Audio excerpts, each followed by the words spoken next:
Olá, família linda! Seja bem-vindo aí ao seu nosso canal. Vamos viver maçonaria. Esse amigo e irmão que vos fala é Jai Gomes.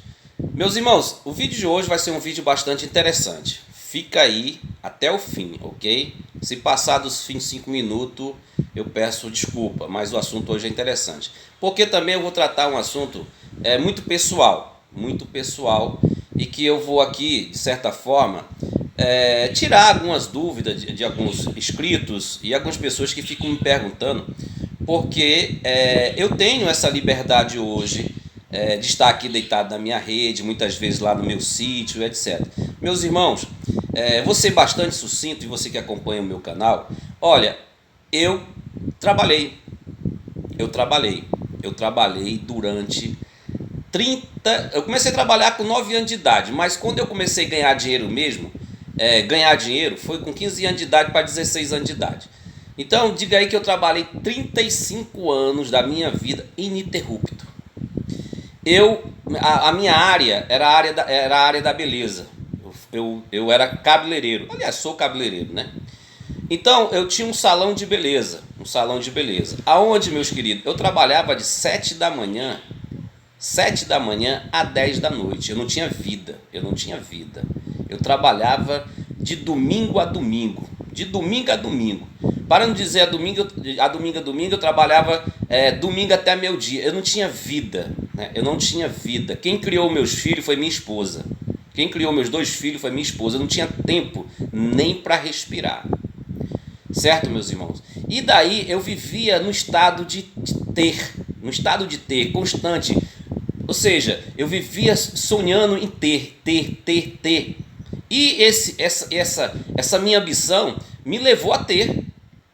Eu construí um patrimônio sólido. Eu já fiz até um vídeo aqui no meu canal falando sobre isso, né? Que eu construí um patrimônio sólido de imóveis, né? Construí apartamento na praia, casas próprias. Não vou aqui dar satisfação do que eu tenho hoje, né?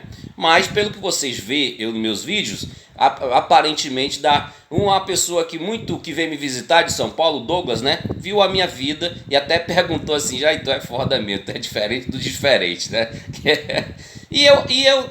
Minha gente, eu apliquei uma ideia política que funciona, eu digo aqui até para você que funciona se você aplicar na tua família, que é o comunismo. Eu fiz o comunismo dentro da minha vida particular. Comunismo, socialismo funciona para o Estado, no macro, mas dentro de uma família ela funciona. Eu trabalhei para mim, eu trabalhei para minha família. Tudo que eu construí em prol da minha família. Eu não dividi bens, né? Eu não dividi bem. Investi nos meus filhos. Hoje o meu filho é empresário, o meu genro é empresário, a minha filha é enfermeira, a minha esposa trabalha funcionária do Estado. Eu investi, a ideia comunista centralizada na minha família. Em um dado momento, essa família comunista, digamos assim, com a ideia, certo? Com a ideia. Essa família se reuniu, né? Principalmente partiu do meu filho caçula, porque eu fui, digamos assim, fatalmente, precocemente acometido. E vocês, quem acompanha os meus vídeos aqui mais antigos, eu tive que fazer cirurgia do meu olho, né? Eu tive que fazer cirurgia do meu olho por problema de catarata. E o diagnóstico, porque eu tive essa acometido dessa doença de catarata, foi dada pelos médicos, pelo oftalmologista, por causa da fumaça, né, do produto das escovas inteligentes, escovas progressivas, né? Quem é da área da beleza sabe o que eu estou falando. Então foi aquela fumaça que causou, mesmo que eu trabalhasse de máscara, usasse um óculos, mas causou uma catarata precoce. Eu tive que fazer a cirurgia. E nesse intervalo, a minha família se reuniu e perguntou se eu queria parar. O meu filho foi o cabeça, né, dessa ideia e disse: pai, o senhor quer parar?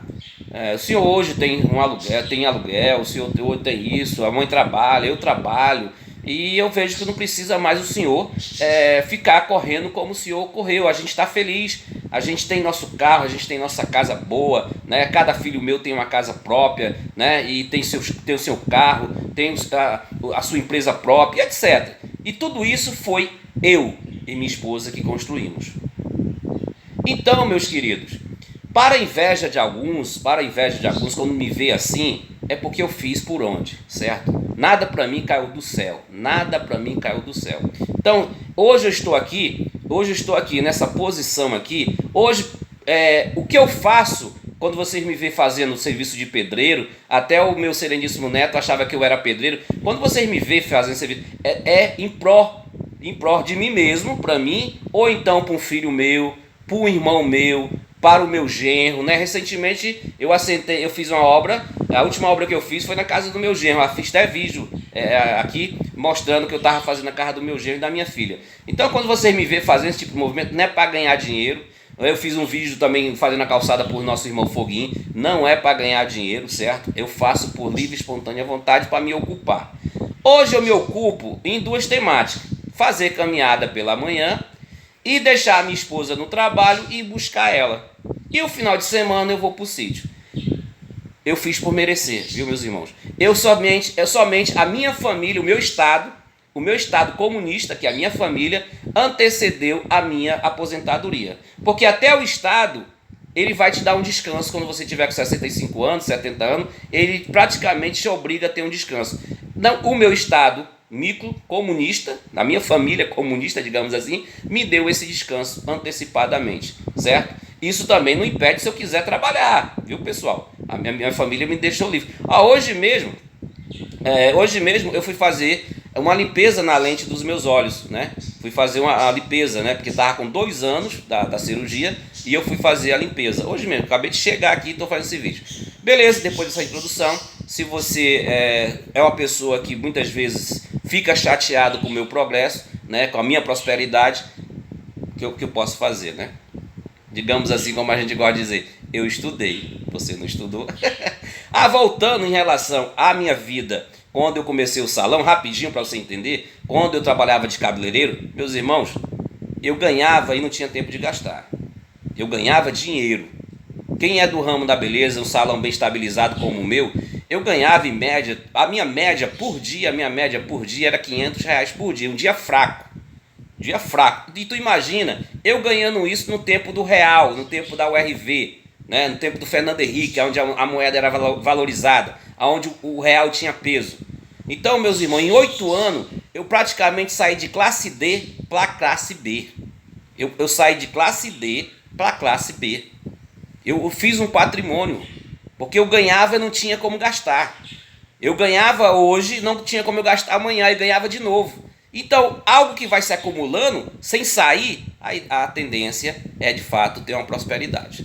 Morreu Maria Preá, beleza?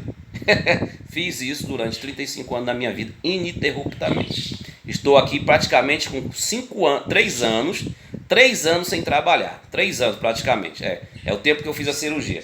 É só isso, mas os últimos anos, eu tinha até uma barbeariazinha aqui, onde hoje é um ponto que eu aluguei. Era uma barbeariazinha. Não sei se vocês já viram o vídeo meu aí dentro dessa barbearia. Bem, mas tem alguns trabalhos meus até no meu Facebook, quem quiser visitar lá, tem uns trabalhos meus e etc. Há um tempo que eu tinha salão de beleza para feminina, etc. E tem a barbearia. Vamos lá, tá em 8 minutos. Vamos pro assunto. Eu estava analisando que chegou às minhas mãos um contrato, né? Um contrato de uma potência autocrática, um tratado de compromisso. Você pode ter acesso a esse tratado de compromisso no site do Grande Oriente Maçônico do Distrito Federal. Você vai ver lá, logo na página principal, você vai ver esse contrato de compromisso, né? esse acordo de compromisso. Mas antes que eu adentre nessa matéria de hoje, né? Me permita-me apresentar para vocês uma introdução bastante interessante, que se você ver alguma semelhança com o que eu vou te mostrar do sistema autocrático, como está funcionando e como sempre funcionou, né, que agora não tem como esconder por causa essa era cosmonáutica, aí você não se espante não, viu? Quem já assistiu aquela série de Pablo Escobar? Acho que muita gente assistiu na Netflix, né? Tô fazendo propaganda na Netflix não, viu, pessoal? Tem uma série bastante interessante da vida de Pablo Escobar. E conforme ele vai se estruturando, ele vai se tornando um dos maiores traficantes do mundo, ele sugere criar um cartel de Medellín. Ele sugere criar um cartel. Já havia o cartel de Cali, já havia vários cartéis na Colômbia, e ele decide criar um cartel de Medellín, né, o estado onde ele estava inserido. E ali havia várias facções, né, de narcotraficantes isolados, né, que tinham a liberdade de vender droga. Só que o Pablo Escobar estava tendo o maior respaldo de venda de droga. Ele se tornou o maior traficante, o maior distribuidor de droga na Colômbia e no mundo. E Pablo teve a ideia de fundar um cartel, porque ele viu que os cartéis cresciam por meio de manipular, de subordinar os associados e etc. E o cartel crescia em relação a esses associados. E Paulo propôs o seguinte: rapaz, fala o seguinte, você compra de mim, não é? Você tem a minha droga. Se eu deixar de fornecer a você, você se fudeu. Você não vai poder mais vender, porque o outro não vai te vender, porque é o acordo lá de Cali é um outro para não vender também. Acompanhe o raciocínio, para vender somente para os seus associados. Eu vou aqui, como o maior traficante de Medellín, vou criar o meu cartel. E só vou vender droga para vocês se vocês obedecer as minhas regras, se vocês obedecer o meu regimento. Então Pablo apresenta a ideia. Olha, se você quiser a minha droga, vocês vão ter que fazer o seguinte. As regras é essa aqui: manter a pureza da droga, né? Manter a pureza, não falsificar a droga, comprar só de mim, não de nenhum outro fornecedor, beleza? E vai apresentando as cláusulas. Uma das cláusulas bastante interessante é o seguinte: é que um município, ou seja, um associado, não se meta no município do outro, ou seja, dividiu as regiões, cada um com a sua região. Ou seja, o indivíduo lá da região A não poderia se meter na região B, e nem assim por diante. Manter-se uma ética. Cada um teria que ficar vendendo para a sua região. Não poderia se meter na região do outro. E tudo isso sobre os auspícios do cartel de Cali. Você está vendo alguma semelhança? Se tiver, não ignore. Então, isso sobre os auspícios de Cali. Se uma dessas facções, um dos associados, cometesse algum ato que fosse contra o regimento de Cali, as medidas cabíveis iam ser tomadas. A primeira medida era ser expulso, retirado do cartel. E aí, sem a droga, o cartel provavelmente ia sucumbir. A existência da venda com outra droga, a coisa ficaria mais feia, né? Dentro da temática dos cartéis, mandava matar todo mundo.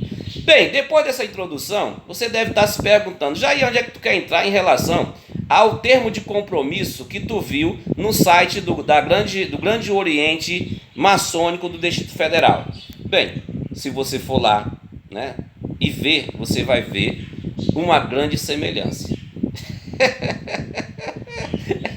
Uma grande semelhança. A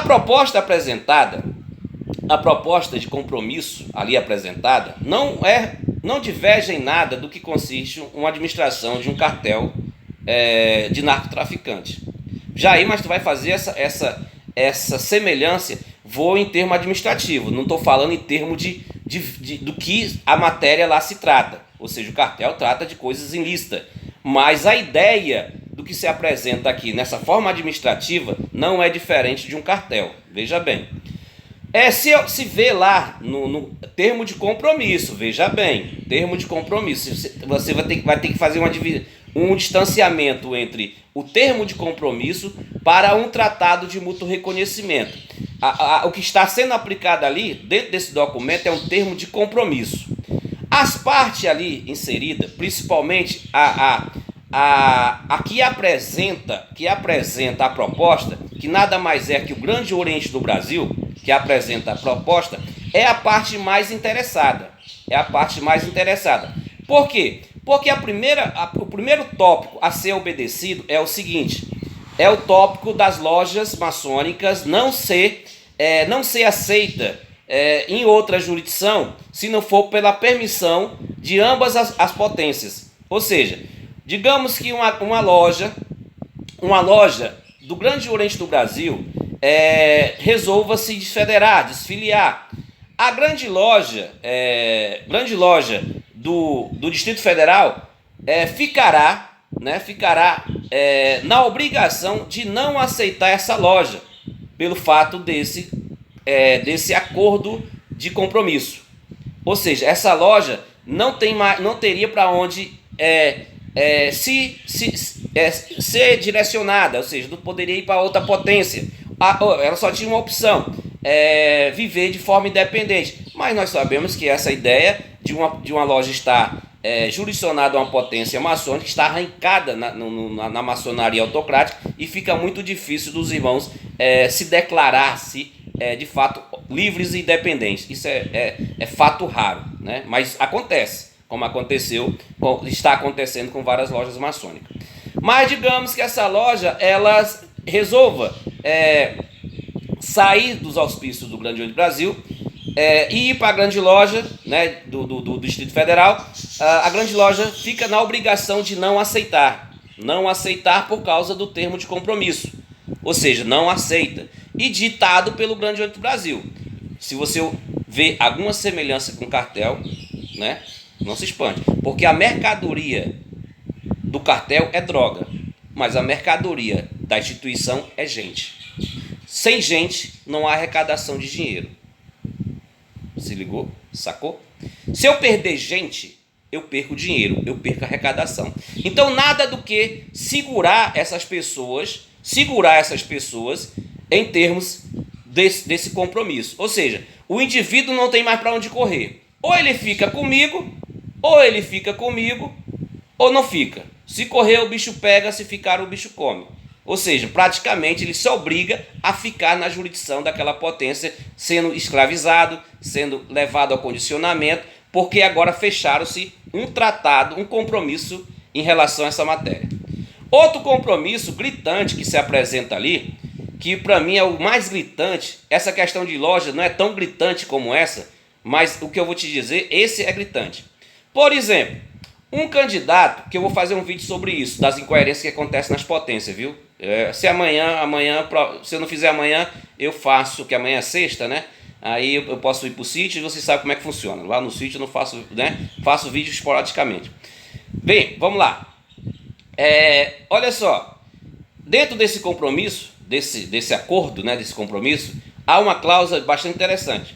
Se um candidato pedir iniciação na grande loja do estado, na grande loja de Minas Gerais, na grande loja do Distrito Federal, e ele for reprovado, né, se ele não passar pelo, ou seja, ele for reprovado e for constado no livro negro da grande loja do Distrito Federal, e se ele for, que ele não está sabendo que o nome dele foi para o livro negro, isso é fato, dificilmente se comunica. Dentro do próprio regimento diz que é para comunicar o candidato, mas geralmente não se comunica porque é muito constrangido. Já pensou, um padrinho, você apadrinha uma pessoa e você vai ter que, eu vou entrar nesse tema, viu? A covardia que se faz com certos candidatos, né? Se eu não, me cobre aí nos comentários, aí cadê aquele vídeo das covardias que faz dos candidatos, beleza? Que acontece com os candidatos. Muitas pessoas com índole, muitas pessoas boas deixam de entrar na maçonaria por causa de uma certa política que eu vou apresentar para vocês. Então, digamos que esse indivíduo fica no livro negro, ele não sabe, mas ele descobre pelas redes sociais que hoje, né, pela essa era cosmonáutica, que existe outra potência maçônica, que é o Grande Oriente do Brasil. Porém, quando ele coloca lá o nome dele no Grande Oriente do Brasil, esse acordo requer que as potências maçônicas estejam em comunicação constante. Não sei como é que isso vai ser feito, viu? Né? Não sei se elas vão cumprir o compromisso, né? Que em maçonaria é difícil. Tem muitas letras, tem muitas leis, mas poucas as leis são cumpridas. Poucas as leis são aceitas, são vivenciadas. Existem muitas leis escritas, mas poucas vivenciadas. Então, digamos que aquele candidato está no livro negro da grande loja. Pelo contrato, pelo o compromisso, o tratado de compromisso, o grande oriente do Brasil não pode iniciar aquele cidadão, não pode. E vice-versa, né? Se tiver no livro negro do grande oriente do Brasil, os irmãos, a grande loja não pode iniciar, ou seja, fechando assim esse cartel administrativo, você, né?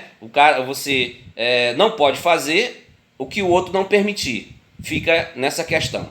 O mais, e para nós que estamos fora, pensando fora da Matrix, se observa que todos os termos ali apresentados geram em cima de uma mercadoria. Qual a mercadoria? Gente, pessoas. Enquanto no cartel de Medellín e de Pablo Escobar, o que gerava dinheiro e que gera dinheiro nos cartéis ainda existentes é a droga. Aqui na maçonaria autocrática, o que gera dinheiro são pessoas. Então, pessoas é tratado como mercadorias, né? Para o bom entendedor, poucas palavras bastam. Mas aonde é que entra o grande oriente maçônico do Distrito Federal? Entra na aceitação desse acordo. O grande oriente maçônico do Distrito Federal foi fundado recentemente, agora em 2021. E ali, quem mandava, né, supostamente manda, era a grande loja e o grande oriente do Brasil, que já manteria esse acordo, né, já estava fechado dentro desse cartel, dentro dessa autocracia. Mas está vindo agora uma potência confederada, a Comap, dita por eles, pelos dois, que é uma potência com regularidade de origem, ou seja, uma potência dita por eles regular. Presta atenção. Então, e agora? Os caras entraram aqui no nosso território, entraram no nosso cartel. E o que fazer? Vamos detoná-lo? Vamos discriminá-lo?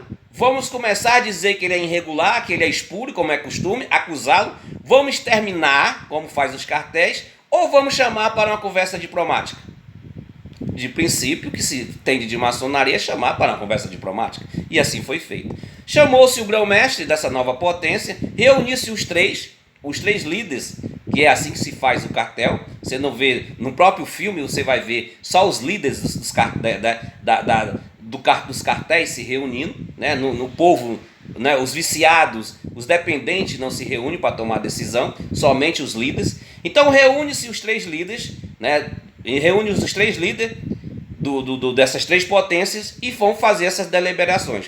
O Grande Oriente apresenta a proposta: olha, se você quiser entrar dentro do nosso sistema autocrático, você tem que aceitar essas propostas aqui apresentadas pelo já existente por nós, ou seja, pelo Grande Brasil e pela Grande Loja do Distrito Federal. Fica a critério do Grande Oriente maçônico Distrito Federal aceitar ou não. Porém, ele aceitou com maior satisfação, né? Por quê? Porque nós somos sabedores que os grandes orientes, né, de potências confederadas à Comap, né, não gostaria de entrar nesse método, mas você sabe que meus vídeos é ao vivo, eu sou espontâneo, é considerado, digamos assim, como a escória da maçonaria autocrática. Você sabe disso, não vou entrar no mérito, mas é só você ver como vivência. Um pessoal da grande loja, dos grandes orientes independentes, quando vai visitar uma grande loja, um grande Brasil, não é visto daquela forma como se vê, né? Você fica lá no seu cantinho, né, com seu aventalzinho vermelho, mas você não tem aquele respaldo, né? Você vive assim no país de Alice, né? É uma felicidade muito forjada por você, mas é a sua felicidade. Então, olha só, e é um termo de compromisso, né? É algo com validade. O próprio termo de compromisso lá diz que essa durabilidade desse compromisso é de 5 anos. Por quê? Porque se as partes não obedecer, o tratado de fato de mútuo reconhecimento, que é também outra conveniência, não pode ter vigor, ou seja, não pode vir a acontecer. Até aí é um tratado de compromisso. Já inventaram outra coisa, já estão inventando outra coisa na maçonaria brasileira. A maçonaria brasileira é cheia de invenção. Cheio de invenção, né? É a maçonaria de fato do piniquim, é cheio de invenção. Então, esse tratado de compromisso antecede assim o tratado de mútuo reconhecimento. Então, essa potência maçônica recém-convidada ou recém-oferecida, ela está com o compromisso de subjugar as petições ali apresentadas pelas duas potências já existentes, ou seja, o cartel ali já. Então, ou você fica ou você não fica, é um direito seu. Porque esse medo dessas duas potências existentes nessa territorialidade? Porque essa potência, grande Oriente Maçônico do Distrito Federal, já dita por eles, né? Palavra dita, flecha lançada, não volta. Então agora, se você diz que é uma potência regular e agora está entrando na tua geografia, na tua territorialidade, agora fudeu. Ou eu chamo para ele entrar no nosso sistema, ou ele agora vai aceitar as lojas que vão desfiliar de nós outros e ir para eles, dependendo do que eles oferecem, né? Dependendo da a mensalidade menor, né? Repasse menores, né? E tudo isso conta, tudo isso é o mercantilismo, toma lá, dá cá. E de repente essa nova potência, e dita por eles regular, tem, digamos assim, uma vivência mais orgânica, né? Administrativamente, não explora, digamos assim, não cobra para instalar os seus veneráveis mestres, né? Tem algum benefício, logo vai assustar o mercantilismo e a mercadoria que será oferecida, que é gente. Então, nada do que chamar para conversa. Vem para cá, cara, vamos conversar, vamos fechar aqui, cara. Veio, vamos fechar aqui, cara, não vamos permitir isso aqui não. A nossa mercadoria tem que ser valorizada, né? Que é o povo, né? Que é o povo, a mercadoria tem que ser valorizada. E etc, etc, etc. E infelizmente, essa potência lubridiada, digamos, aceitou os termos ali do compromisso. Mas isso não é geograficamente, pessoal.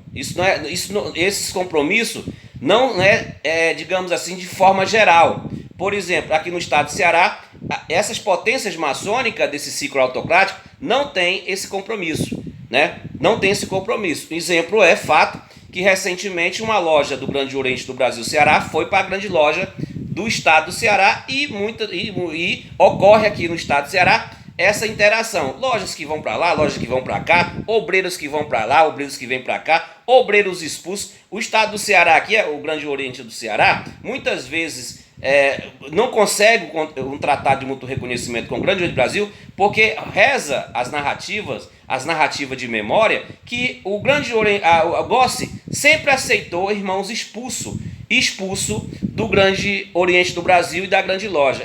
Ele acolhe como uma boa mãe. Mas se esse tratado de compromisso tivesse fechado nessas potências, o GOSSE não poderia aceitar. Então, GOSSE, continua assim mesmo, irmão. Não faz não assina não, fica na tua liberdade, fica na tua soberania, assim como a Grande Loja também na sua soberania. Parabéns, não se submeta à vontade do Grande Oriente do Brasil.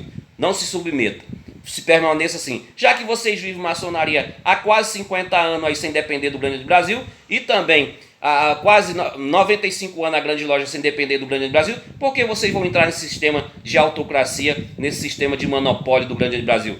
Veja bem, eu estou te dando uma ideia. O Grande Oriente do Brasil sempre quis e sempre quer manipular a maçonaria brasileira. Vou ficando por aqui. Se você gostou desse vídeo, dá aquele tapa no like e se inscreve no canal. Te amo sem te conhecer.